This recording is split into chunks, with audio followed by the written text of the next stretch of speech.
લોકોની જાગૃતતાની વાત કરી છે કે લોકો જાગૃત હોય ને તો એ તંત્ર ભી ઝુકતા હે પર કોઈ ઝુકાને વાલા ચાહીએ. કચ્છમાં આમ તો સાહેબ આખા ગુજરાતમાં કે રસ્તાની વાત જ કરવા જેવી નથી, કારણ કે કોન્ટ્રાક્ટર અને ભ્રષ્ટ અધિકારીઓ રસ્તાની પથારી ફેરવી નાખી છે. તમે એક વાર કયો કે હું ભાઈ ડામરનો રસ્તાનો સિમેન્ટનો મેળ નથી, પણ પૈસા ખીચામાં ભરીને ઘેર લઈ જાવ એટલે મેળ નથી, બાકી બધું થાય.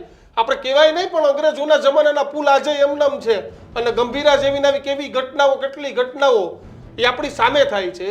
આ કચ્છના દ્રશ્યો છે કે તેના ટ્રાન્સપોર્ટરો રાહદારીઓ લોકો જાગૃત થયા કે ભાઈ તમે રસ્તાની પથારી ફેરવી દીધી છે અને ટોલ લેવામાં પૂરા થઈ ગયા છો. સાહેબ 72 કલાક સુધી ટોલ બંધ કરી દેવો પડ્યો. નેશનલ હાઈવે ઓથોરિટી ઇન્ડિયાના અધિકારીઓએ ટ્રાન્સપોર્ટર સાથે ચર્ચા કરી અને ભાઈ ખાડા પૂરાય પછી સાહેબ છેલ્લા 5 વર્ષથી અમદાવાદ પોરબંદર સુધીના આખા રસ્તાનું કામ, પહેલા રાજકોટ અમદાવાદ, હવે રાજકોટ પોરબંદર, 5 વર્ષથી કામ ચાલી રહ્યું છે.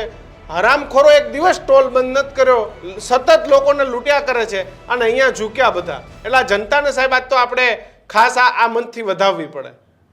બિલકુલ તમારી વાત સાચી છે કે ખરેખર લોકો જાગૃત થાય ત્યારે આ પરિણામ આવે છે અને લોકોએ જાગૃતતા બતાવે ત્યારે આ પરિણામ 100% આવું જોવા મળે છે.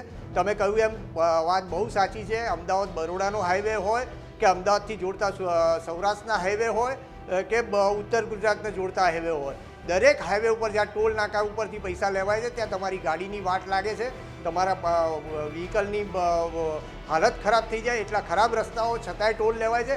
2 દિવસ પહેલાં આ ટોલ કર્મચારીઓ સામે કચ્છ જતા હતા, હારીજથી કચ્છ જઈ રહેલું એક ફેમિલી હતું, એને આ જ કચ્છના ટોલ નાકા ઉપર એણે કહ્યું કે ભાઈ આટલા રસ્તા ખરાબ છે, અમે શા માટે ટોલ તમને આપીએ?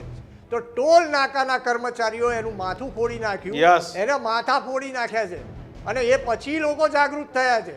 અને હું ઈચ્છું છું કે ગુજરાતની તમામ વિસ્તારની જનતા જો આ રીતે જાગૃત થશે તો આવનારા દિવસોની અંદર આમને બાપા કહીને કામ કરવા પડશે. આ લાલિયાવાડી બંધ થશે. કારણ કે તમે આજે બરોડાના હાઈવે ઉપર જાઓ, આટલા રૂપિયા ટોલના તમે આપ્યા પછી તમે અડધે રસ્તે પહોંચો ત્યાં આગળ તમને રસ્તો ખરાબ મળે છે. સાહેબ તમે ગોંડલ રાજકોટ જા, રાજકોટથી પોરબંદર જાઓ, ગોમટા ચોકડી છે કે રસ્તાની પથારી ફેરવી નાખી છે, તોય 120 150 મન થાય એવા ટોલ ટેક્સ ઓઘરાઈ લેવાના. રસ્તાના નામે ખાડા સિવાય તમને કઈ મળે તમે કહેજો.